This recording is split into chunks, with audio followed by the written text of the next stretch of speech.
Mesdames et messieurs, chers compatriotes, depuis 2006, l'UNESCO a proclamé la date du 27 octobre de chaque année, Journée mondiale du patrimoine audiovisuel.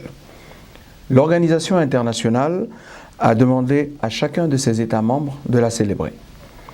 L'objectif visé par cette célébration est la sensibilisation de l'opinion nationale et internationale à la problématique de la collecte, du traitement et de la conservation du patrimoine audiovisuel à l'heure du numérique.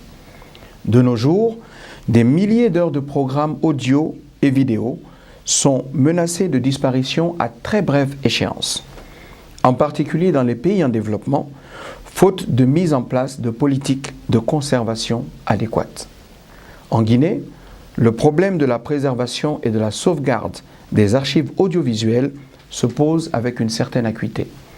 En effet, après plus d'un demi-siècle d'existence, la radio-télévision guinéenne a produit près de 40 000 heures d'images et de sons. À ces productions de la RTG s'ajoute celle des radios rurales, créées depuis 1990 et dont l'éventail s'est considérablement agrandi, ainsi que celle des radios et télévisions privées, fruit de la diversification du paysage audiovisuel guinéen. Toute cette masse d'informations et de données sur notre vie de tous les jours existe, pour la plupart, sur des supports analogiques vulnérables dont l'exploitation nécessite désormais le transfert au numérique. C'est donc la raison pour laquelle le ministère de l'Information et de la Communication ambitionne de créer un institut national spécialisé dans la conservation et l'archivage des données audiovisuelles.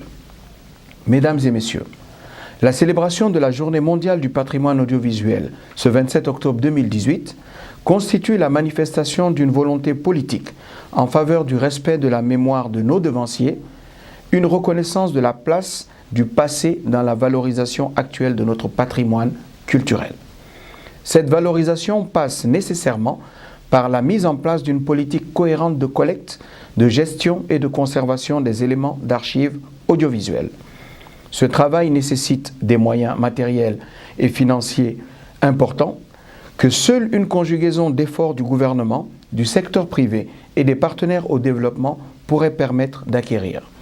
C'est l'occasion pour nous d'exprimer, au nom du président de la République, son Excellence le professeur Alpha Condé, notre profonde gratitude à l'UNESCO, au CIRTEF, à la coopération française, ainsi qu'à tous ceux qui, de près ou de loin, apportent leur contribution à la sauvegarde de notre patrimoine audiovisuel public par le biais des moyens et techniques modernes de formation.